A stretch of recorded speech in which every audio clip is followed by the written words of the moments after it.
ദൈവമേ സ്തുതിക്കുന്നു. സ്തോത്രം ചെയ്യുന്ന കർത്താവേ സ്തോത്രം.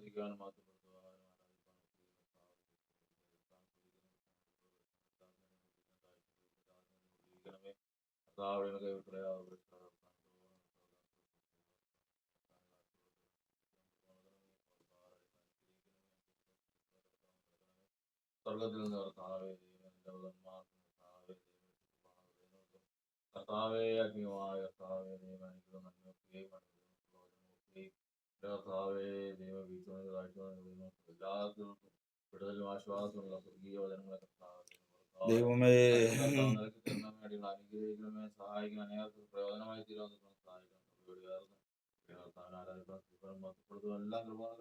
പ്രാർത്ഥിക്കുന്ന കൊച്ചു. സ്തോത്രം സ്തോത്രം. ആമേൻ. നമുക്കെല്ലാവർക്കും എഴുന്നേറ്റ് നിന്ന് 126 സങ്കീർത്തനം വായിക്കാം. 126 സങ്കീർത്തനം. നിന്റെ ദയ എൻ പ്രാണനെ കാത്തുകൊണ്ടതാൽ, നിന്റെ ദയ എൻ പ്രാണനെ കാത്തുകൊണ്ടതാൽ, എന്റെ ആദരം നിന്നെ കീർത്തിക്കുമേ, എന്റെ ആദരം നിന്നെ കീർത്തിക്കുമേ. എന്റെ ജീവകാലമെല്ലാം പുതുഗാനത്താൽ അതുല്യ നാമത്തെ സ്തുതിച്ചിടുമേ. എന്റെ ജീവകാലമെല്ലാം പുതുഗാനത്താൽ അതുല്യ നാമത്തെ സ്തുതിച്ചിടുമേ. സ്തോത്രഗാനങ്ങൾ പാടി പുകഴ്ത്തിടുമേ എല്ലാ നാളിലും എൻ ജീവിതത്തിൽ. സ്തോത്രഗാനങ്ങൾ പാടി പുകഴ്ത്തിടുമേ എല്ലാ നാളിലും എൻ ജീവിതത്തിൽ. നിന്റെ വലങ്കൈ എന്നെ താങ്ങി നടത്തും, നിന്റെ വലങ്കൈ എന്നെ താങ്ങി നടത്തും. എന്റെ കാലുകൾ തെല്ലുമിടറിടാതെ, എന്റെ കാലുകൾ തെല്ലുമിടറിടാതെ, എന്റെ ഗമനത്തെ സുസ്ഥിരമാക്കൂ.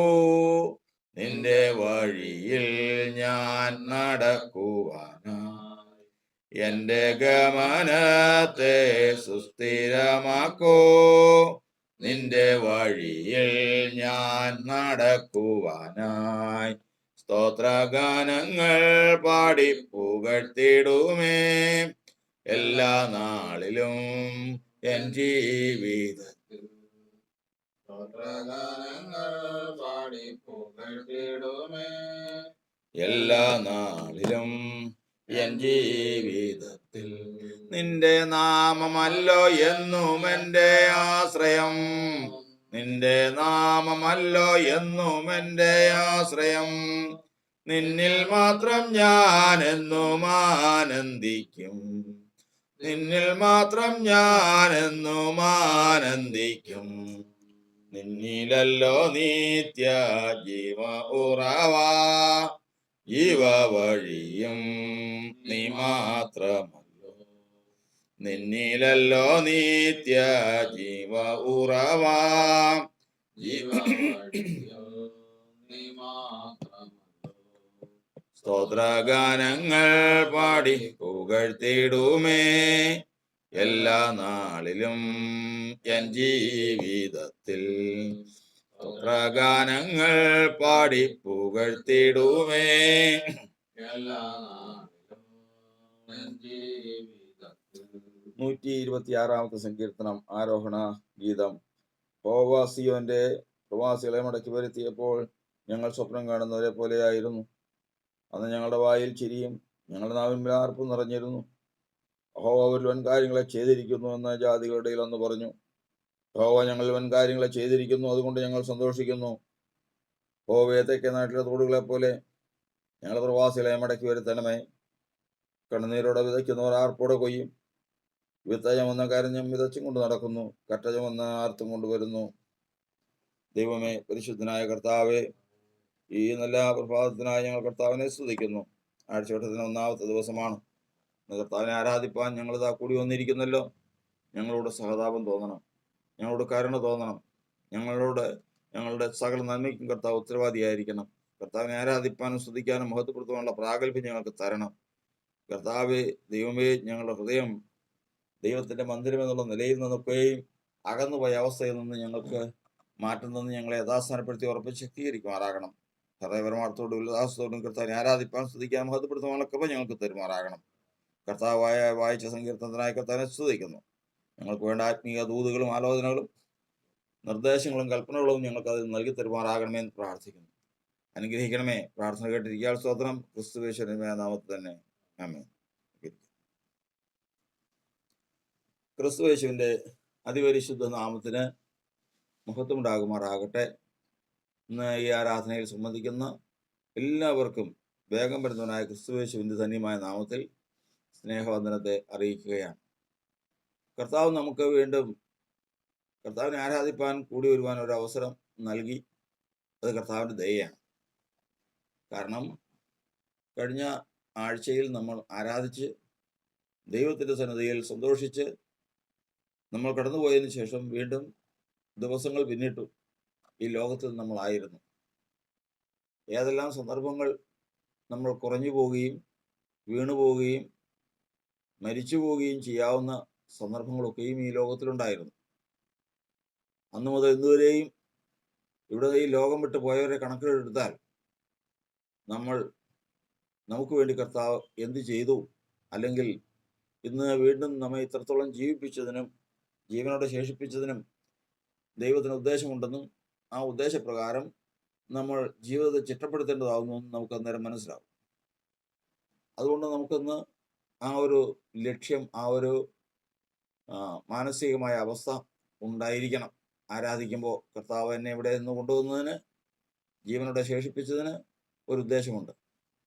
ആ ഉദ്ദേശം എന്ന് പറയുന്നതിൽ ഏറ്റവും പരമപ്രധാനമാണ് ആരാധന. ആരാധനയ്ക്കാണ് ഞാൻ കടന്നു വന്നിരിക്കുന്നത്. അതുകൊണ്ട് എൻ്റെ ഉത്തരവാദിത്വം നടപടിയായി നിവർത്തിപ്പാൻ എൻ്റെ ദൈവമേ, ഇന്ന് എനിക്ക് ശക്തി നൽകണം, മനസ്സൊരുക്കം നൽകണം, ഞങ്ങൾ കൃപ നൽകണം എന്നുള്ള പ്രാർത്ഥനയുടെ കർത്താരത്തിലായിരിക്കാൻ ദൈവത്തിൻ്റെ ആത്മാവ് നമ്മെ സഹായിക്കുമാറാകട്ടെ. കർത്താവിൻ്റെ വചനത്തിൽ നമ്മൾ 126-ാം സങ്കീർത്തനമാണ് വായിച്ചത്. 126-ാം സങ്കീർത്തനവും 137-ാം സങ്കീർത്തനവും ദൈവത്തിൻ്റെ വചനം പഠിക്കുന്ന ഒരു ഭക്തന് ഏറ്റവും പരിചിതമാണ്. കാരണം 137-ാം സങ്കീർത്തനം ദൈവത്തിൻ്റെ ജനം ദൈവസന്നിധിയിൽ നിന്ന് ദൈവത്തോട് അനുസരണക്കേട് കാണിച്ചതിൽ വിശുദ്ധ സ്ഥലം വിട്ടുപോകേണ്ടി വന്ന സന്ദർഭമാണ് 137-ാം സങ്കീർത്തനം. എന്നാൽ തൻ്റെ മക്കളുടെ തെറ്റുകളെല്ലാം ക്ഷമിച്ച് അവരെ മടക്കി വരുത്തുന്നതാണ് 126-ാം സങ്കീർത്തനം. ഈ രണ്ട് സങ്കീർത്തനത്തെ സംബന്ധിച്ചിടത്തോളം താരതമ്യം ഏറ്റവും ഭയങ്കരമാണ്. ഏറ്റവും നമുക്ക് നമ്മുടെ പ്രാണനെ ത്രസിപ്പിക്കുന്നതാണ്, നമുക്ക് പ്രത്യാശ ഉണ്ടാക്കുന്നതാണ്, തളർച്ച നീങ്ങുന്നതാണ്. അതിൽ വചനത്തിൽ നമ്മൾ പഠിക്കുന്നത്, ഇതാ ദൈവം തൻ്റെ ജനത്തെ പ്രവാസത്തിലേക്ക് അയച്ചു. കർത്താവ് പല പ്രാവശ്യം പറഞ്ഞിട്ടും നിർദ്ദേശിച്ചിട്ടും കൽപ്പിച്ചിട്ടും പ്രവാചകന്മാർ മുഖാന്തരവും തൻ്റെ ആത്മാവിനാലും ഹേമിച്ചിട്ടും എന്തെല്ലാം പ്രവർത്തിച്ചിട്ടും അവർക്ക് അതനുസരിക്കാൻ മനസ്സിലാതെ വണ്ണം ശാഠ്യം കാണിച്ചപ്പോൾ ദൈവം അവരെ പ്രവാസദേശത്തേക്ക് അയച്ചു. ബാബേലിലേക്ക് മുഖ്യമായിട്ടും എന്ന് നമ്മൾ പഠിക്കുകയാണ്. ലോകമെങ്ങും അവർ ചിതറി എന്നുള്ളത് നമ്മൾ അറിയുന്നു. എങ്കിലും പ്രധാനമായിട്ടും അന്ന് പിടിച്ചുകൊണ്ടുപോയ കൂട്ടത്തിൽ ബന്ദികളാക്കി കൊണ്ടുപോയ ആളുകൾ ബാബേൽക്കാരാണ്. മറ്റുള്ള സ്ഥലങ്ങളിലേക്കെല്ലാം യഹൂദന്മാർ സ്വമേധാ ചിതറിപ്പോയി ഓരോ രാജ്യങ്ങളിൽ പോയി പാർത്തുവെങ്കിലും അവരെ ബന്ധിച്ചു കൊണ്ടുപോയത് ബാബേൽക്കാരാണ്. അതായത് അന്നത്തെ നെബൂഖദ്നേസർ രാജാവ്, അതായത് ഇന്നത്തെ രാജ്യത്തിൻ്റെ കണക്ക് പറയുകയാണെങ്കിൽ ഇറാഖ് എന്ന് പറയുന്ന ആ രാജ്യത്ത് ആ ഭാഗം, ആ ഭൂപ്രദേശം ഭരിച്ചുകൊണ്ടിരുന്ന ഈ ലോകത്തിൽ അദ്ദേഹത്തെക്കാൾ വലിയൊരു രാജാവ് ഉണ്ടായിരുന്നില്ല എന്നാണ് നമ്മൾ വചനത്തിൽ നിന്ന് പഠിക്കുന്നത്. അതുകൊണ്ട് ഒരു ചക്രവർത്തി എന്നുള്ള പദവിയിൽ തന്നെ നെബൂഖദ്നേസർ രാജാവും നെബൂഖദ്നേസറിന്റെ അപ്പന്റെ പിന്തുടർച്ചയായി അദ്ദേഹം വാണുവെന്ന് ദൈവത്തിന്റെ വചനത്തിൽ നിന്ന് നമുക്ക് മനസ്സിലാക്കാം. ഇങ്ങനെ ദൈവം ആ മനുഷ്യനെ ഉണർത്തി. യഥാർത്ഥത്തിൽ അത് ദൈവത്തിന്റെ പ്രവൃത്തി തന്നെയായിരുന്നു. യഥാർത്ഥത്തിൽ ദൈവത്തിന്റെ ദാസൻ തന്നെയാണ് നെബൂഖദ്നേസർ രാജാവ്. അദ്ദേഹത്തെ അവിടെ നിന്ന് ഉണർത്തി കൊണ്ടുവന്ന് ഇസ്രായേൽ വസിച്ചിരുന്ന യെരൂശലേമില് ആ പട്ടണത്തെ അങ്ങോട്ട് നിരോധിച്ചു. പട്ടണത്തിൽ നിന്ന് പുറത്തിറങ്ങാനോ അകത്തേക്ക് വരാനോ സാധിക്കാത്ത നിലയിൽ അതിനെ ബന്ധിച്ചു. ഒടുവിൽ നിവൃത്തിയില്ലാതായപ്പോൾ അവര് അവിടെ നിന്ന് രക്ഷപ്പെടാൻ മതിലിന്റെ ഒരു ഭാഗം തുറന്ന് ദൂരദേശത്തേക്ക് ഓടിപ്പോകാനായിട്ട് രാജാവും കൂട്ടരും ഓടിയപ്പോൾ പിന്നാലെ പിന്തുടർന്നു എന്ന് അവരെ പിടിച്ച്, അങ്ങനെ ഇസ്രായേൽ രാജാവിനെ കൊന്നു. ചില രാജാക്കന്മാരെ പിടിച്ചുകൊണ്ടുപോയി. തൻ്റെ അടുക്കൽ ഓടിക്കൂടിയ ജനത്തെ കൊണ്ടുപോയി ബാബേലിൽ പാർപ്പിച്ചു. എതിർത്തവരെ കൊന്നുകളഞ്ഞു. അങ്ങനെ വലിയൊരു വിലാപം ആ ദേശത്ത് ഉണ്ടാകുവാനിടയായി തീർന്നു. അങ്ങനെ ബന്ധിച്ചുകൊണ്ട് പോകുന്ന ആ ഭാഗമാണ് 137 സങ്കീർത്തനം. ആ ബന്ധിച്ചുകൊണ്ട് പോകുമ്പോൾ ആ ജനത്തോട് ശത്രു ചോദിക്കുന്ന 2 കാര്യമാണ്. അവർ നോക്കിക്കൊണ്ടിരിക്കുന്ന 2 കാര്യങ്ങളുണ്ട്. സിയോൻ ഗീതങ്ങളിൽ ഒരെണ്ണം പാടാവും. പണ്ടത്തെ പോലെ നിങ്ങൾക്ക് യെരൂശലേമിൽ വസിച്ചുകൊണ്ടിരുന്നപ്പോഴുള്ള സന്തോഷം അതൊന്ന് നിങ്ങൾക്ക് കാണിക്കാമോ?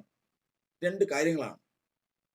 ഇത് തന്നെയാണ് ഇന്ന് സകല മാനവരാശിയിലും പ്രത്യേകമായി കർത്താവ് വേർതിരിച്ച ജനത്തിന്റെ പ്രത്യേകത. യഹൂദൻ, ഇസ്രായേലിയൻ, ദൈവസഭ. പഴയ നിയമത്തിൽ ജഡപ്രകാരമാണ് ഇസ്രായേലിനും യഹൂദനും സഭയും. പുതിയ നിയമത്തിൽ അങ്ങനെയല്ല, ആത്മാവിലാണ് ഇസ്രായേലിയൻ. ആരാണ് ഇസ്രായേലിയൻ? ദൈവത്തിന്റെ ആത്മാവ് കൊണ്ട് ആരാധിക്കുന്നവൻ, ക്രിസ്തുവേശുവിൽ മാത്രം പ്രശംസിക്കുന്നവൻ, ജഡത്തിൽ ആശ്രയിക്കാതിരിക്കുന്നവൻ, ഇവനാണ് ഇസ്രായേലിയൻ. യഹൂദൻ ആരാണ്? യഹൂദൻ എന്ന് പറയുന്നത് 2-ാം അധ്യായത്തിൽ, റോമാലേഖനം 2-ാം അധ്യായത്തിൽ എഴുതിയിരിക്കുന്നത് ആത്മാവിനാൽ ഹൃദയപരിച്ഛേദനയേറ്റവൻ, അതായത് ദൈവത്തിന്റെ പരിശുദ്ധാത്മാവിനാൽ സമ്പൂർണ്ണമായി നിയന്ത്രിക്കപ്പെട്ട് നടത്തിക്കൊണ്ട് പോകുന്നവനാണ് യഹൂദൻ. ഇത് രണ്ടും പഴയ നിയമത്തിൽ നമുക്ക് കാണുകയാണ്. സഭ ഏതാണ്? ദൈവസഭ എന്ന് പറയുന്നത് ക്രിസ്തുയേശു പാപങ്ങളുടെ പരിഹാരത്തിനായിട്ട് ലോകത്തിലേക്ക് വന്നുവെന്നും മാനവരാശിയുടെ പാപങ്ങൾ ഏറ്റുകൊണ്ട് അവൻ ആ പാപങ്ങളുടെ പരിഹാരത്തിന് വേണ്ടി യാഗമായി തീർന്നുവെന്നും അതിൽ വിശ്വസിക്കുന്നവൻ അവനോടുകൂടെ മരിച്ചടക്കപ്പെടുന്ന ഉയർത്തെഴുന്നേൽക്കുന്ന ശുശ്രൂഷയായ സ്നാനം ഏറ്റ് പുതുജീവൻ പ്രാപിച്ചുവെന്നും അങ്ങനെ വരുന്നവർക്കും കർത്താവിന്റെ സുവിശേഷം കേട്ടവർക്കും ദൈവം തന്റെ ആത്മാവിനെ ക്രിസ്തുയേശുവിന്റെ നാമത്തിൽ കൊടുത്തെന്നും അങ്ങനെ രക്ഷിക്കപ്പെട്ടവരെ ദൈവം കർത്താവ് സഭയോട് ചേർത്തുവെന്നും നമ്മൾ പഠിക്കുന്നു. അപ്പോൾ പുതിയ നിയമത്തിൽ പഴയ നിയമത്തിലെ പോലെയല്ല. പഴയ നിയമത്തിലെ സഭയോടല്ല പുതിയ നിയമത്തിലെ സഭയോട് ചേർത്തിരിക്കുന്നത്. പഴയ നിയമത്തിലെ യഹൂദനല്ല പുതിയ നിയമത്തിലെ യഹൂദൻ. പഴയ നിയമത്തിലെ ഇസ്രായേലിയനല്ല പുതിയ നിയമത്തിലെ ഇസ്രായേലിയൻ. ഇത് മൂന്നിനും 3 മാനദണ്ഡമാണ്. അവിടെ നമ്മൾ ഇവിടെ ഇന്ന് ചിന്തിക്കുന്നതിന്റെ കാരണം, പഴയ നിയമ യഹൂദന്, ഇസ്രായേലിയന്, ദൈവസഭയിലുള്ളവന്, മരുഭൂമിയിൽ ആരംഭിച്ച ആ പഴയ നിയമത്തിലെ സഭയിലുള്ളവനെ നോക്കിക്കൊണ്ട് എല്ലാ മനുഷ്യരും നോക്കിയിരിക്കുകയാണ്. എന്താണ് അതിന്റെ കാരണം? നോക്കിയിരിക്കുന്നതിന്റെ കാരണം അവന്റെ മുഖത്തെ സന്തോഷം ഒന്ന്, രണ്ടാമത് അവന്റെ വായിൽ നിന്ന് വരുന്ന പാട്ട്. എന്താ ഇതിലൊന്നാമത് നമ്മൾ ചിന്തിക്കേണ്ടത്, എങ്ങനെ ഈ പാട്ട് വരുന്നു? ഇത് കൃത്രിമമായ ഒന്നല്ല. പിന്നെയോ, നമ്മള് ഈ ലോകത്തിൽ സിനിമ പാട്ടുകളും കീർത്തനങ്ങളും കച്ചേരിക്കുള്ള പാട്ടുകളും എല്ലാം എഴുതുന്ന അസംഖ്യം എന്ന് തന്നെ പറയാം. കാരണം നമ്മെ സംബന്ധിച്ച് കണക്ക് കൂട്ടാൻ സാധ്യമല്ലാത്ത നിലയിൽ പാട്ടുകാരുണ്ട്, എഴുത്തുകാരുണ്ട്. ഇതെവിടെ നിന്ന് എഴുതുന്നു? പാട്ടിന് ഉറവ് വേണം. ഉറവില്ലാത്ത പാട്ടില്ല. ലോകത്തിൽ ഒരു മനുഷ്യൻ പാട്ട് പാടണമെങ്കിൽ സമൂഹത്തിന്റെ ഈ ലോകത്തിലേക്ക് നോക്കിക്കൊണ്ടാണ് അവൻ ആ പാട്ട് എഴുതുന്നത്. അനേകരുടെ പാട്ടുകൾ നമ്മൾ ശ്രദ്ധിച്ചാലറിയാം. ഇപ്പോ ഹിമാലയത്തിന്റെ ഭംഗി കണ്ട് ഒരാള് ഒരു പാട്ട് എഴുതിയിട്ടുണ്ട്. ഈജിപ്തിലെ നൈൽ നദിയുടെ ആ കിടപ്പ് കണ്ട് പാട്ടെഴുതിയവരുണ്ട്. ഒരു സമൂഹത്തിന്റെ നന്മ കണ്ട് പാട്ടെഴുതിയവരുണ്ട്. സമൂഹത്തിന്റെ വീഴ്ച കണ്ട് പാട്ടെഴുതിയവരുണ്ട്. എല്ലാ പാട്ടുകൾക്കും ഉറവുണ്ട്, ഉറവിടമുണ്ട്. അതുകൊണ്ട് തന്നെ ഒരു പാട്ട് കേട്ടാൽ അറിയാം എത്രമാത്രം അവൻ ആ വിഷയത്തെ ഉൾക്കൊണ്ടുകൊണ്ടാണ് ആ പാട്ട് എഴുതിയിരിക്കുന്നത്. പണ്ട് ചൈനയുമായിട്ടുള്ള യുദ്ധത്തിൽ ഇവിടെ ഇന്ത്യൻ ജനം അവര് ആയുധങ്ങളൊന്നും ഇല്ലാതെ ചെന്ന് പോരാടിയതും എത്രയോ പേർ നശിച്ചു പോയതുമായ കാര്യങ്ങളുണ്ട്. തങ്ങളുടെ രാജ്യത്തിന് വേണ്ടി അവർക്കുള്ള പാട്ടുണ്ട്. അവരെ ഉൾക്കൊണ്ടുകൊണ്ട് പാട്ടുകാർ പാട്ടെഴുതിയിട്ടുണ്ട്. അങ്ങനെ ഏത് പാട്ടിനും ഉറവുണ്ട്, ഏത് പാട്ടുകൾ. അതുകൊണ്ട് തന്നെ ഏത് പാട്ട് കേട്ടാലും ആ പാട്ട് ഈ ലോകത്തെയും ഈ ലോകത്തിന്റെ പ്രവൃത്തികളെയും ഓർമ്മിപ്പിക്കുന്നതാണ്. അത് പുറമേ ഉള്ളതാണ്. എന്നാൽ ഈ പാട്ട് മാത്രം, ഏത് ദൈവജനത്തിന്റെ പാട്ട് മാത്രം അങ്ങനെയല്ല. എന്താണ്? ദൈവജനത്തിന്റെ പാട്ട് മാത്രം ആ കാര്യത്തെ അങ്ങനെയല്ല. അത് പിന്നെയോ ഒന്ന് അവർ ദൈവത്തെ സ്തുതിക്കുന്നതായിരിക്കും. രണ്ടാമത്തത് ഇന്നുവരെയും കാണാത്ത ഒരു വലിയ കാര്യത്തെക്കുറിച്ചായിരിക്കും. ഏതാ കാര്യം? ആ കാര്യം ദൈവം തന്നെ സ്നേഹിക്കുന്നവർക്ക് ഒരുക്കിയിട്ടുള്ളത്. കണ്ണ് കണ്ടിട്ടില്ല, ചെവി കേട്ടിട്ടില്ല, ആരെയും ഹൃദയത്തിൽ തോന്നിയിട്ടുമില്ല. അതായത് ദൈവത്തെ സ്നേഹിക്കുന്ന ഒരു കൂട്ടം ഈ ലോകത്തിലുണ്ട്. അത് ദൈവം മുൻകണ്ടിട്ടുള്ളവരാ. അങ്ങനെ ദൈവത്തെ സ്നേഹിക്കുന്നവർക്ക് ദൈവം ഒരു വലിയൊരു അനുഗ്രഹം, സമ്മാനം ഒരുക്കിയിട്ടുണ്ട്. ആ സമ്മാനമാണ് ഒരു പട്ടണം. ആ പട്ടണത്തിന്റെ പേരാണ് യെരൂശലേം. യെരൂശലേം എന്ന് പറയുമ്പോൾ ഈ പെട്ടെന്ന് തന്നെ നമ്മൾ ഇപ്പോഴത്തെ പാലസ്തീനിലുള്ള യെരൂശലേം അല്ലെങ്കിൽ മധ്യപൂർവ്വദേശത്തുള്ള യെരൂശലേം എന്ന് ചിന്തിക്കും. അങ്ങനെയല്ല. യെരൂശലേം എന്ന് പറഞ്ഞാൽ ഈർ ശാലേം എന്ന് പറഞ്ഞാൽ, ഈർ എന്ന് പറഞ്ഞാൽ പട്ടണം, ശാലേം എന്ന് പറഞ്ഞാൽ സമാധാനം, സമാധാനത്തിന്റെ പട്ടണം എന്ന് പറയുന്ന ഒരു പട്ടണമുണ്ട്. അതെവിടെയാണ്? ഉത്തരഗിരി, അതായത് അത് സ്വർഗത്തിലാണ്. നമുക്ക് എത്രയും ചിന്തിക്കുക. സ്വർഗത്തിലാണ് ഈ പട്ടണം. ഇതാണ് തന്നെ സ്നേഹിക്കുന്നവർക്ക് ദൈവം ഒരുക്കിയിട്ടുള്ളത്. ഇത് ആര് കണ്ടിരിക്കുന്നു? നമ്മൾ ആരും ഇപ്പൊ വിശ്വാസത്തിൽ വന്നവർ തന്നെ ഈ പട്ടണം കണ്ടിട്ടുണ്ടോ? ഈ വിശ്വാസത്തിലേക്ക് വന്നവർ തന്നെ ഈ പട്ടണം കണ്ടിട്ടുണ്ടോ? ദൈവത്തിന്റെ വചനം പറയുന്നത് ദൈവം തന്നെ സ്നേഹിക്കുന്നവർക്ക് ഒരുക്കിയിട്ടുള്ളത് കണ്ണ് കണ്ടിട്ടില്ല, ചെവി കേട്ടിട്ടില്ല, ആരുടെയും ഹൃദയത്തിൽ തോന്നിയിട്ടുമില്ല. എന്നാൽ നമുക്കോ ദൈവം തന്റെ ആത്മാവിനാൽ ഉൾപ്പെടുത്തിയിരിക്കുന്നു. 1 കൊരിന്ത്യർ ലേഖനം 2-ാം അധ്യായത്തിൽ എഴുതിയിരിക്കുന്നതാണ്. നമ്മുടെ ദൈവത്തിന്റെ ആത്മാവിനാൽ നമ്മുടെ പ്രാണൻ അത് കണ്ടിട്ടുണ്ട്. നമ്മൾ ഈ പാട്ട് എഴുതിയ അവരോട് ചോദിച്ചാൽ, നിങ്ങൾ ഈ പാട്ട് എഴുതിയത്, ഈ പാട്ടിന് എഴുതാൻ തക്കതായ പ്രചോദനം എവിടുന്നാ എന്ന് ചോദിച്ചു കഴിഞ്ഞാൽ അവർക്ക് ഒന്നേ ഉള്ളൂ ഉത്തരം. ഞാൻ എൻ്റെ കർത്താവിനെ സ്തുതിച്ചുകൊണ്ടും കർത്താവ് എനിക്ക് തന്ന പ്രത്യാശയെ ഓർത്തുകൊണ്ടും അങ്ങ് എഴുതിയെന്നുള്ളൂ. പക്ഷേ യഥാർത്ഥത്തിൽ ഉറവ ഇപ്പോഴും മനസ്സിലായിട്ടില്ല. ഈ എഴുത്തുകാർ ഒരു ദിവസം എത്ര പാട്ടിറങ്ങുന്നുണ്ട്.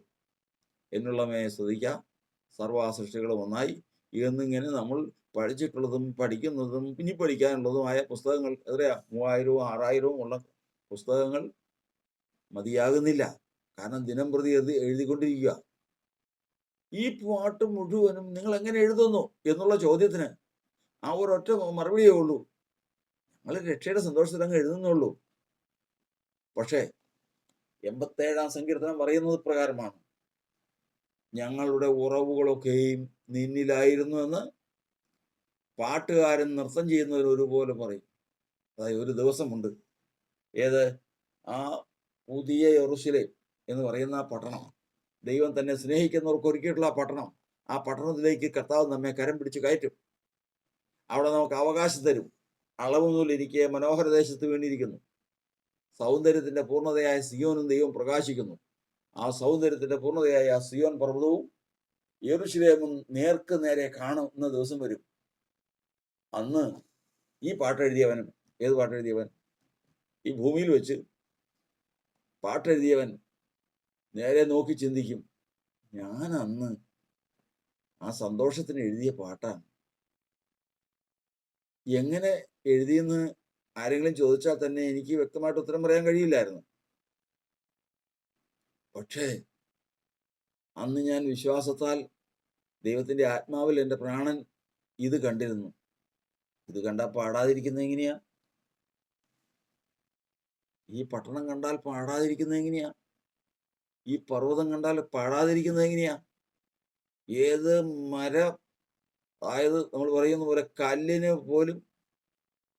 കല്ല് പോലും പറയും, ഇതാ അത്യുന്നതങ്ങളിൽ ദൈവത്തിന് മഹത്വം എന്ന് യേശുവിനെ കുറിച്ച്, യേശുവിന്റെ യെരൂശലേമിലേക്കുള്ള പ്രവേശനം കണ്ടുകൊണ്ട് കുഞ്ഞുങ്ങൾ ആർത്തതുപോലെ, ആ കുട്ടികളും മനുഷ്യരും ആർത്തതുപോലെ, അവർ നേരിട്ട് കണ്ടിട്ടില്ല, ഒരാത്മാവ് കണ്ടിട്ടുണ്ട്.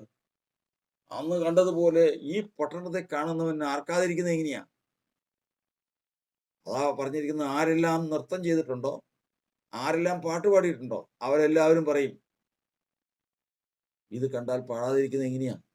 ദൈവം തന്നെ സ്നേഹിക്കുന്നവർക്ക് ഒരുക്കിയിട്ടുള്ളത് ഇത് കണ്ടാൽ പാടാതിരിക്കുന്നത് എങ്ങനെയാ? അത് രക്ഷിക്കപ്പെടുന്ന ഒരു ദൈവത്തിന്റെ പൈതലിന് അവരറിയാതെ തന്നെ അവരുടെ ആത്മാവ്, അവരുടെ പ്രാണൻ, അന്തരാത്മാവ് കാണുന്നതാണ് ഈ പർവ്വതത്തെ, ഈ പട്ടണത്തെ.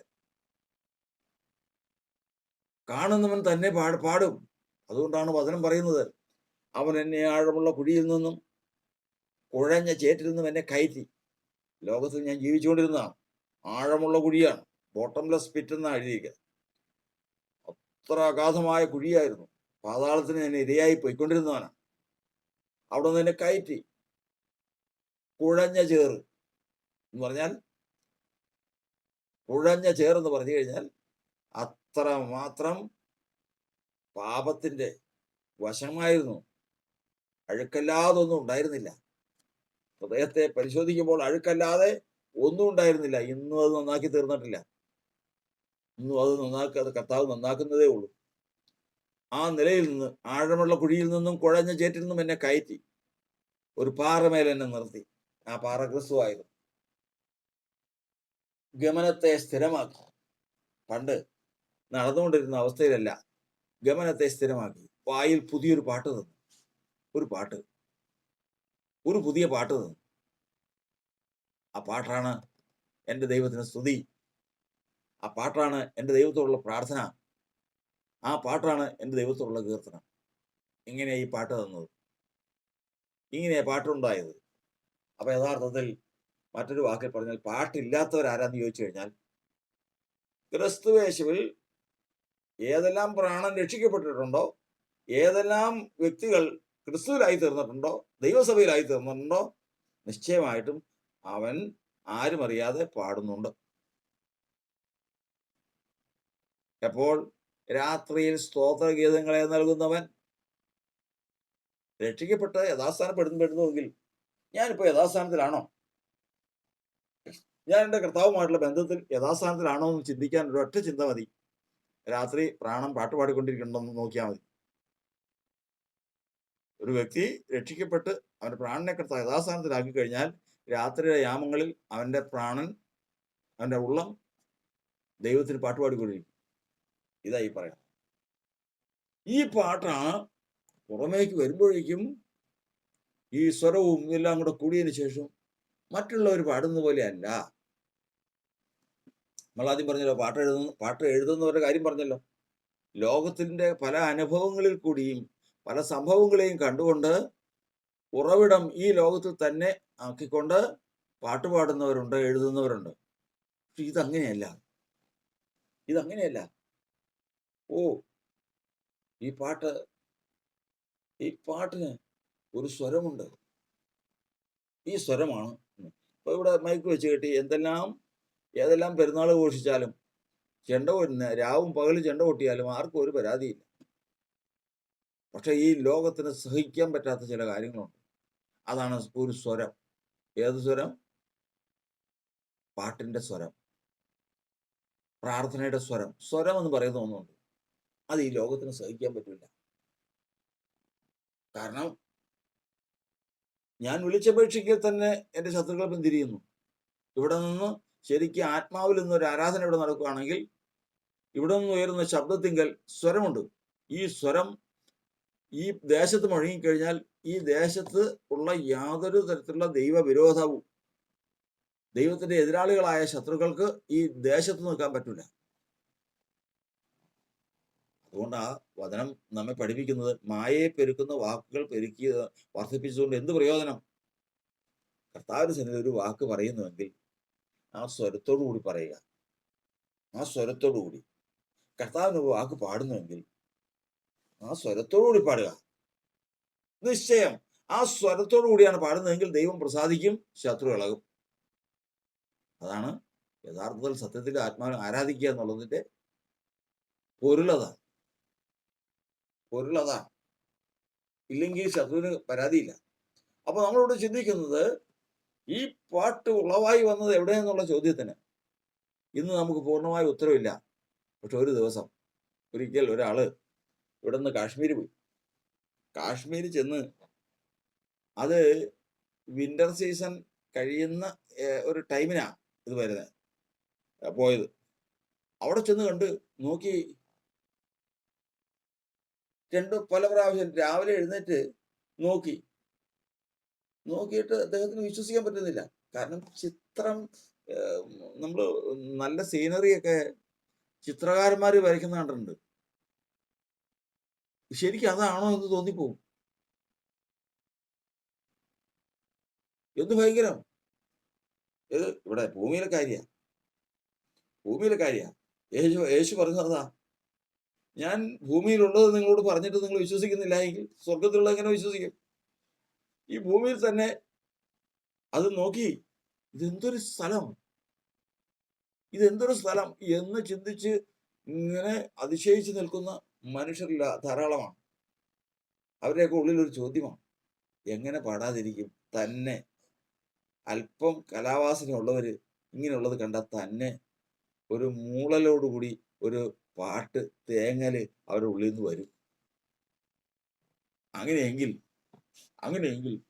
ഈ ദൈവത്തെ തന്നെ സ്നേഹിക്കുന്നവർ ഒരുക്കിയിട്ടുള്ള, ദൈവം ശില്പിയായി നിർമ്മിച്ചതും അടിസ്ഥാനങ്ങളുമായി പട്ടണം അതൊന്ന് കണ്ടാൽ പാടാത്തവരാരാ?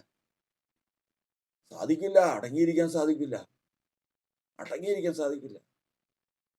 അതുകൊണ്ടാണ് ദൈവത്തിന്റെ ഭക്തൻ വായടച്ചിരിക്കുന്നുവെങ്കിൽ എന്തെങ്കിലും പ്രശ്നമുണ്ടെന്നോ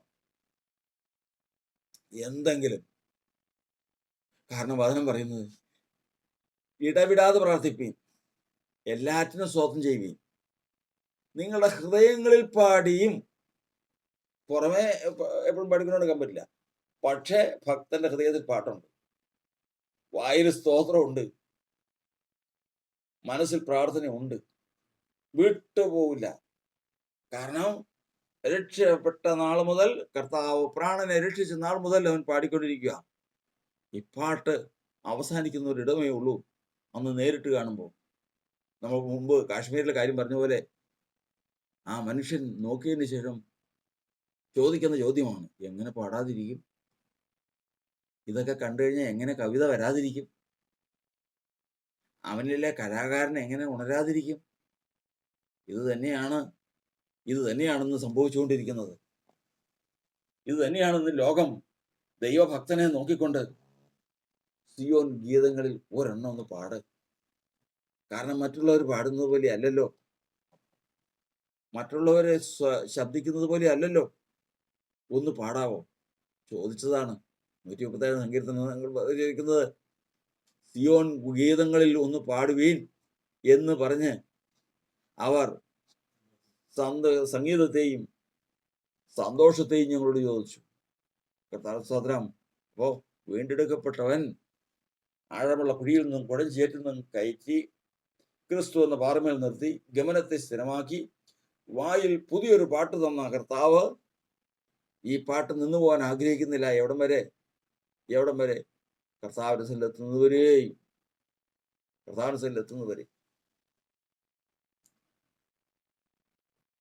രണ്ടാമത്തതാണ് സന്തോഷം. അവർ സന്തോഷം ചോദിച്ചു. പാട്ടിന്റെ ഉറവിടം നമുക്ക് മനസ്സിലായി.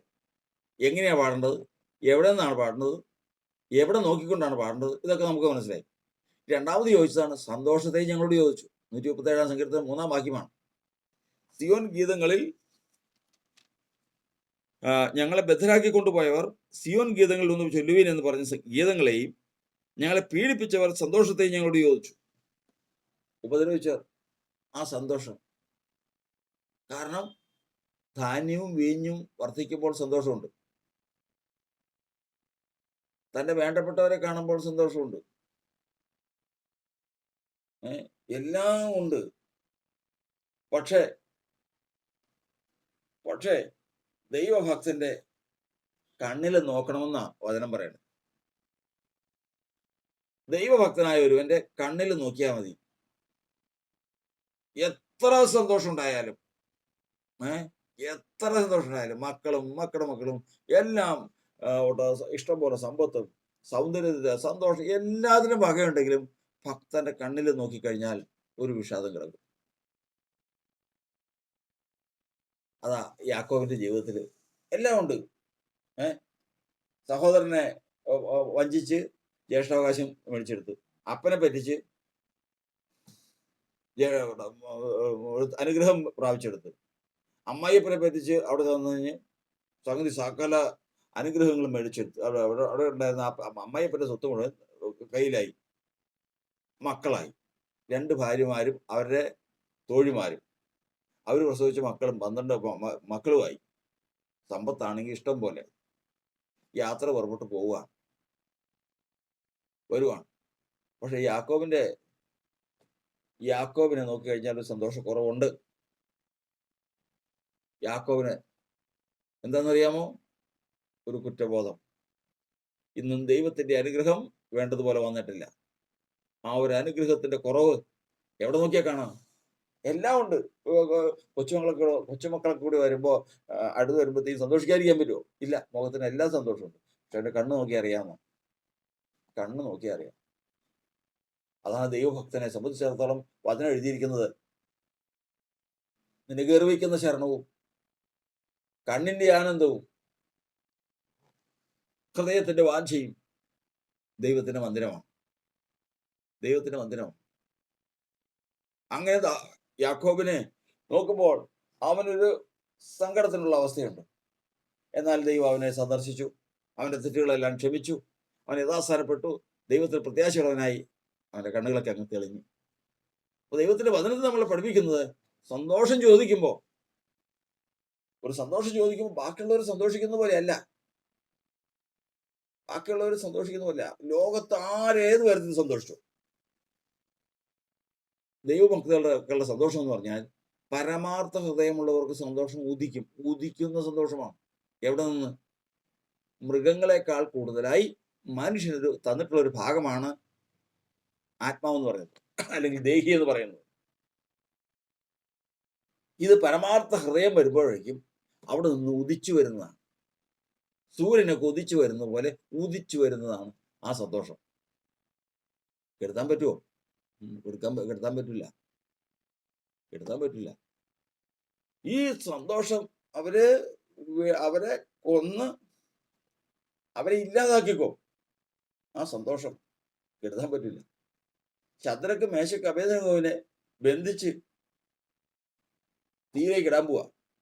രാജാവ് പറഞ്ഞു, ഇപ്പതേ ഒരു അവസരം കൂടി നിനക്ക് തരുക, നിങ്ങൾക്കൊരു അവസരവും കൂടി തരുക. ഞാൻ വീണ തമ്പുരു മുതലായിട്ടുള്ള വാദ്യമേളങ്ങൾ ധ്വനിപ്പിക്കുമ്പോൾ ഈ ബിംബത്തെ നമസ്കരിപ്പാൻ നിങ്ങൾ ഒരുങ്ങിയിരുന്നാൽ നല്ലത്. പ്രശ്നമൊന്നുമില്ല. നിങ്ങളുടെ മേൽ കുറ്റമെല്ലാം ഒഴിഞ്ഞു പോകും. എന്നാൽ നിങ്ങൾ അത് ചെയ്യുന്നില്ല എങ്കിൽ ആ സമയത്ത് തന്നെ എരിയുന്ന തീച്ചോളയിലിടും. തമ്പുരു മുഴക്കുന്നതിന് മുമ്പേ അവര് പറഞ്ഞു, ഇനി തമ്പുരവും കിന്നരവും വീണയും ഈ മഹാവാദ്യം ഒക്കെ ധ്വനിപ്പിച്ചതിന് ശേഷം രാജാവ് നോക്കിക്കൊണ്ടിരിക്കുക. അതൊന്നും വേണ്ട, അങ്ങനെയുള്ള പരീക്ഷയൊന്നും വേണ്ട. നെബൂഖദ്നേസറേ, ഈ കാര്യത്തിൽ നിന്നോട് ഉത്തരം പറയാൻ ഞങ്ങൾക്ക് ആവശ്യമില്ല. ഒരാവശ്യമില്ലാത്ത കാര്യ ഇത് സംസാരിച്ച് സമയം കളയണ്ട, അങ്ങോട്ടൊന്നും പോകണ്ട. ഈ ബിംബത്തെ ഞങ്ങൾ നമസ്കരിക്കില്ല. ദൈവം ഞങ്ങളെ വിടുവിക്കാൻ അവന് കഴിയുമെങ്കിൽ അവന് വിടുവിക്കും. ഇനി ഇല്ലെങ്കിൽ തന്നെയും ഈ ബിംബത്തെ ഞങ്ങൾ നമസ്കരിക്കില്ല. ദൈവത്തിന്റെ വചനം പറയുന്നത്, കർത്താവിൽ സന്തോഷമാണ് നിങ്ങളുടെ ബലം. കർത്താവിന്റെ സന്തോഷമാണ് നിങ്ങളുടെ ബലം. കെടുത്താൻ പറ്റില്ല. ക്രിസ്തുവിനോടുള്ള സ്നേഹത്തിൽ നിന്ന് ഞങ്ങനെ വേർപിരിക്കുന്നത് ആര്? ഉയരത്തിനോ ആഴത്തിനോ ദൂതന്മാർക്കോ വരുവാനുള്ളതിനോ ഇപ്പോഴുള്ളതിനോ ഒന്നിനും ക്രിസ്തുവേശുള്ള എന്റെ ബന്ധത്തിൽ നിന്ന് വേർപിരിക്കാൻ സാധിക്കില്ല എന്ന് ഞാൻ ഉറച്ചിരിക്കുന്നു. സാധിക്കില്ല. അത്രമാത്രം ഗാഠമായ ബന്ധമാണ്. പ്രാണനും കർത്താവുമായിട്ടുള്ള ബന്ധമാണ്. കർത്താവേ, നമ്മൾ എബ്രായലേഖനം 10-ാം അധ്യായത്തിൽ പഠിക്കുന്നത്, ആകയാൽ നിങ്ങളുടെ ഹൃദയങ്ങളിൽ തളിക്കപ്പെട്ടവരായി പരമാർത്ഥതയോടെ അടുത്തേക്കില്ല. ക്രിസ്തുയേശുവിന്റെ രക്തമാണ് ഇതിനകത്ത് തളിച്ച് എനിക്ക് പരമാർത്ഥ ഹൃദയം തന്നവൻ. ആ പരമാർത്ഥ ഹൃദയത്തിൽ നിന്നാണ് ഈ സന്തോഷം ഉദിച്ചു വരുന്നത്. അതിനെ കെടുത്താൻ ഭീഷണിക്ക് സാധിക്കോ? അതിനെ ഇല്ലാതാക്കാൻ ശത്രുവിന് സാധിക്കോ? സാധിക്കില്ല. അത് ഒരു മനുഷ്യനാൽ സാധിക്കുന്നതല്ല, ഒരു ശക്തിയാൽ സാധിക്കുന്നത്. ഈ ലോകം മുഴുവനും എതിരെ നിന്നാലും എത്രയേറെ ഉപദ്രവിക്കപ്പെട്ടാലും ആ സന്തോഷം കളയാൻ പറ്റില്ല. കാരണം അതുണ്ടായിരിക്കുന്നത്, അത് പുറപ്പെട്ടു വരുന്നിരിക്കുന്നത് പരമാർത്ഥ ഹൃദയത്തിൽ നിന്നാണ്. പരമാർത്ഥ ഹൃദയമുള്ളവർക്ക് സന്തോഷം ഉദിക്കുമെന്നാണ്. ഈ പരമാർത്ഥ ഹൃദയം വന്നത് അവൻ നിഷ്കളങ്ക രക്തം തളിച്ചതുകൊണ്ടാണ്. അങ്ങനെ തളിക്കാൻ ഇടയായി തീർന്നത് അവൻ കാൽവരിയിൽ യാഗമായി തീർന്നതുകൊണ്ടാണ്. അതാ രക്തമാണ് എൻ്റെ ഹൃദയത്തിൽ തളിച്ച് പരമാർത്ഥത കൊണ്ടുവന്നത്. ഇതിൽ നിന്നാണെന്ന് സന്തോഷം ഉദിച്ചിരിക്കുന്നത്. ഈ സന്തോഷത്തിലാ. ഇതാണ് ശത്രു നോക്കിക്കൊണ്ടിരിക്കുന്നത്. അതാണ് അപ്പോസ്തലപ്രവൃത്തിയുടെ പുസ്തകത്തിൽ നമ്മൾ പഠിക്കുന്നത്. അവരുടെ ധൈര്യം കണ്ട്, ശിഷ്യന്മാരുടെ ധൈര്യം കണ്ടിട്ട് എല്ലാവരും അതിശയിച്ചു പോയി. കാരണം അവർ സാമാന്യ മനുഷ്യരാ, സാധാരണ മനുഷ്യര്. പ്രത്യേകതയൊന്നുമില്ല, പ്രത്യേകിച്ച് ഒന്നാമത്തെ ആരോഗ്യമില്ല, അത്ര വലിയ പുളയ്ക്കത്തക്ക ആരോഗ്യമൊന്നുമില്ല, സൗന്ദര്യമൊന്നുമില്ല, ധനസമൃദ്ധിയൊന്നുമില്ല. പിന്നെ എന്ത് കണ്ടിട്ട് ഇവര് ഇത്രമാത്രം ധൈര്യപ്പെടുന്നേ? അവരുടെ ധൈര്യം അതാണ്. യഹോവ ഭക്തന് ദൃഢധൈര്യമുണ്ട്. യഹോവയുടെ സന്തോഷമാണ് അവന്റെ ബലം. ആ സന്തോഷത്തെ കെടുത്താൻ സാധിക്കില്ല, ആർക്കും സാധിക്കില്ല. ഇത് നോക്കിക്കൊണ്ടിരിക്കുക, ശത്രു നോക്കിക്കൊണ്ടിരിക്കുക. ഒന്ന് ആ സന്തോഷം ഒന്ന് കാണിച്ച്, പ്രധാന സ്തോത്രം. എന്നാൽ ദൈവത്തിന്റെ വചനം പറയുന്നത്, അവർ ചോദിക്കുകയാണ്, ഞങ്ങൾ യഹോവയുടെ ഗീതം അന്യദേശത്ത് പാടുന്നത് എങ്ങനെ? യെരൂശലേം വിട്ടു പോയപ്പോ പാട്ട് നിന്നു, സന്തോഷത്തിന് ഭംഗം വന്നു.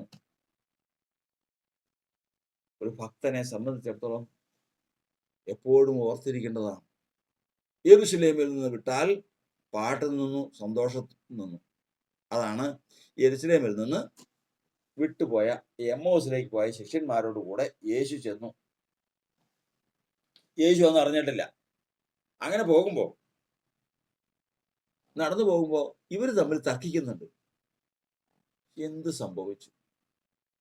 യേശു ഇവിടെ എന്തെല്ലാം അത്ഭുതങ്ങൾ ചെയ്ത്, നമ്മളാണെങ്കിൽ അവൻ മശീഹായാണെന്ന് വിചാരിച്ച്, അവൻ ക്രിസ്തു ആണെന്ന് വിചാരിച്ച്, എന്ത് സംഭവിച്ചു? അവനെ കുറ്റവാളിയെ പോലെ ക്രൂശിച്ചു, മരിച്ചു കൊണ്ടേ അടക്കി നമ്മൾ കണ്ടത്. ഇനി നമ്മൾ എന്തിനാ ഇവിടെ ഇരിക്കണേ? പോയതാ. അത് മാത്രമല്ല, ഇന്നത് ഇപ്പോ ചിലര് വന്ന് പറയുന്നു അവൻ ഉയർത്തെഴുന്നേറ്റെന്ന്. ഇങ്ങനെ തമ്മിൽ വാദിച്ചുകൊണ്ടിരിക്കുമ്പോൾ യേശു എന്ന് ചോദിച്ചു, നിങ്ങൾ എന്താ ഈ തർക്കിക്കുന്നത്? നിങ്ങൾ എന്താ ഈ സംസാരിച്ച് കുറേ നേരം ആയല്ലോ തർക്കിക്കുന്നു. അവിടെ അതിനെഴുതിയിരിക്കുന്നത്, അവർ വാടിയ മുഖത്തോടെ വിഷാദത്തോടെ നിന്നോടെ. നീ മാത്രം ഇതൊന്നും അറിഞ്ഞില്ലേ? നീ മാത്രം ഇവിടെ നടത്തുന്ന കാര്യങ്ങളൊന്നും അറിഞ്ഞില്ലേ? ഏത് കാര്യം? യേശു എന്ന് പറഞ്ഞാൽ നമ്മുടെ ഒരാൾ പ്രവാചകനായിട്ട് എന്ന് എല്ലാവരും വിചാരിച്ച് രക്ഷകനായിരിക്കും എന്നൊക്കെ വിചാരിച്ചിരുന്നിട്ട് ഇന്ന് അവൻ മരിച്ചു. ഇന്നിപ്പോ 3 ദിവസം കഴിഞ്ഞു. അപ്പോൾ നമ്മൾ പറയുന്നത്, നമ്മൾ പഠിക്കുന്നത്, യെരൂശലേമിൽ നിന്ന് വിട്ടോ, പാട്ടും തിന്നു, സന്തോഷവും മാറി. പിന്നെ ഉള്ളതെന്താ? ഒരു കാര്യമുണ്ട്, യെരൂശലേമേ, നിന്നെ ഞാൻ മറക്കുന്നുവെങ്കിൽ എൻ്റെ വലം കൈ മറന്നു പോകട്ടെ. ഇപ്പോഴും ഉണ്ട് എന്ത്? യെരൂശലേമിനെ കുറിച്ചുള്ള ഓർമ്മ. യെരൂശലേമിനെ കുറിച്ചുള്ള ഓർമ്മയുണ്ട്. മുഖത്ത് സന്തോഷം മാറിയെങ്കിലും സന്തോഷം കൊണ്ടുവന്ന പരിശുദ്ധാത്മാവ് എടുത്തു മാറിയിട്ടില്ല. ഇതൊരു ഘട്ടമാണ്. ദൈവസഭ ചിന്തിക്കേണ്ട വിഷയമാണ്. കാരണം ആദ്യനാളിൽ കർത്താവ് കൊണ്ടുവന്നപ്പോൾ ഉണ്ടായിരുന്ന പാട്ടും ആ സന്തോഷവും ഇന്നില്ല. ഇനി മൂന്നാമത്തെ ഘട്ടത്തിലേക്ക് കിടക്കാൻ പോവാം. മൂന്നാം ഘട്ടത്തിലേക്ക് കിടന്നപ്പോഴാണ് പറയുന്നത്, കഷ്ടാരിഷ്ടതകളുടെ കാലത്ത് യെരൂശലേം തങ്ങളുടെ മനോഹര വസ്തുക്കളൊക്കെ ഓർക്കുന്നു. പണ്ട് ഇങ്ങനെയൊക്കെ ജീവിച്ചിരുന്നതാണ്. അപ്പൊ മൂന്നാമത്തെ ഘട്ടമാണ് കഷ്ടാരിഷ്ടത. ഒന്നാമത്തെ ഘട്ടം യെരൂശലേമിൽ പാട്ടും പാടി സന്തോഷിച്ച് ജീവിച്ചുകൊണ്ടിരുന്ന കാലഘട്ടം. സഭയുമായി ചേർന്ന വിശ്വാസത്തിൽ ആദ്യം വന്ന കാലത്തെക്കുറിച്ച് കുറിക്കുക. രണ്ടാമത്തത് ബന്ധിക്കപ്പെട്ടു പോയ ഘട്ടം, സന്തോഷവും പോയി പാട്ടും പോയി. മൂന്നാമത്തെ ഘട്ടം കഷ്ടാരിഷ്ടത, കഷ്ടവും അരിഷ്ടതയും മാത്രമാണ്. പണ്ട് ഒരു ഓർമ്മ മാത്രം, പണ്ട് എങ്ങനെ ജീവിച്ചിരുന്നതാണ്. ഈ സമയം ദൈവത്തിന്റെ വചനം പറയുന്നത്, അനേകർ യെരൂശലേം അങ്ങ് മറക്കും. അനേകർ ഈ സന്തോഷം വിട്ടതിന് ശേഷം വേറെ പല സന്തോഷവും സ്വീകരിക്കും. കർത്താവിന് സ്തോത്രം. പല സന്തോഷവും സ്വീകരിക്കും. അങ്ങനെ അന്യപ്പെട്ടൊരു കൂട്ടർ പോയി. പക്ഷേ അപ്പോഴും തങ്ങൾ വിട്ടുപോകുന്ന ഇടം തങ്ങൾക്ക് യഥാസ്ഥാനം വേണം എന്ന് ആഗ്രഹിക്കുന്ന ഒരു കൂട്ടമുണ്ട്. അവരെ ദൈവം സന്ദർശിച്ച് മടക്കിക്കൊണ്ടുവരും. ആ മടങ്ങി വരവാണ് 126-ാം സങ്കീർത്തനം. 137-ാം സങ്കീർത്തനം ദൈവ കൃപയിൽ നിന്ന് അന്യപ്പെട്ടു പോകുന്നതും 126-ാം സങ്കീർത്തനം മടങ്ങി വരുന്നതും. എന്തൊക്കെ ഉണ്ടായിരുന്നു? അന്ന് ഞങ്ങളുടെ വായിൽ ചിരിയും നാവിന്മേൽ ആർപ്പും ഉണ്ടായിരുന്നു. സന്തോഷത്തിന്റെ പാരമ്യമാണ് ആർപ്പ്. സന്തോഷം, ആനന്ദം, ആർപ്പ്, ആർത്തുകൊണ്ടാണ് വരുന്നത്. ആരും പറയണ്ട, നിർബന്ധിക്കണ്ട. അടക്കി വെച്ചിരുന്ന അണ പൊട്ടി ഒഴുകുന്നത് പോലെ ഇത്രയും കാലം സന്തോഷിക്കാതെ ശത്രു തടുത്തു വെച്ചിരുന്നത് മുഴുവനും അണ പൊട്ടിയതുപോലെ പുറത്തു വന്ന സന്ദർഭമാണ് യഥാസ്ഥാനം, മടങ്ങി വരവ്. ആരും നിർബന്ധിക്കണ്ട. ഇന്ന് അവനിൽ നിന്ന് പുറപ്പെടുന്ന സന്തോഷം, ബലമുള്ളവനാണവൻ. അവന്റെ വായിൽ നിന്ന് വരുന്ന പാട്ട്, അത് ദൈവത്തിന് സ്തുതിയാണ്. അവനിൽ ദൈവം വൻ കാര്യങ്ങളെ ഒറ്റ കാര്യമേ പറയുന്നുള്ളൂ. യഹോവ ഞങ്ങളിൽ വൻ കാര്യങ്ങളെ പ്രവർത്തിച്ചിരിക്കുന്നു. സഹോദരങ്ങളെ, ഇന്ന് ഈ ശബ്ദം കേൾക്കുന്ന ജീവിതങ്ങളെ, ഇന്ന് ആർപ്പിന്റെ ദിവസമായിരിക്കട്ടെ, മടങ്ങി വരവിന്റെ ദിവസമായിരിക്കട്ടെ. കർത്താവിന് സ്തോത്രം. നാവിന്മേൽ ആർപ്പ് ഇന്നുണ്ടാകട്ടെ. രക്ഷയുടെ സന്തോഷം കർത്താവ് നമുക്ക് തിരികെ തരട്ടെ. ദൈവത്തിന്റെ ദാസ്ഥാനം, അതാണല്ലോ ദൈവം ആഗ്രഹിക്കുന്നത്. ആ ദൈവത്തെ നമുക്ക് ആശ്രയിക്കാം. ഇന്ന് ഈ ആരാധനയിൽ ആ സന്തോഷവും ആ പാട്ടും ഒന്ന് വെളിപ്പെടട്ടെ. കർത്താവിന് സ്തോത്രം. ആരാധന ആ പാട്ടൊന്ന് ദൈവത്തിന് മുമ്പാകെ വെളിപ്പെടട്ടെ. യേശു നല്ലവൻ, അവൻ വല്ലഭൻ, അവൻ ദയയോ എന്നുമുള്ളത്. യേശു നല്ലവൻ, അവൻ വല്ലഭൻ, അവൻ ദയയോ എന്നുമുള്ളത്. പെരുവെള്ളത്തെ നിരച്ചിൽ പോലെ സ്തുതിച്ചിടുക അവന്റെ നാമം. പെരുവെള്ളത്തെ നിരച്ചിൽ പോലെ സ്തുതിച്ചിടുക അവന്റെ നാമം. Hallelujah, hallelujah, hallelujah, hallelujah. മഹത്വവും ജ്ഞാനവും സ്തോത്രവും ബഹുമാനം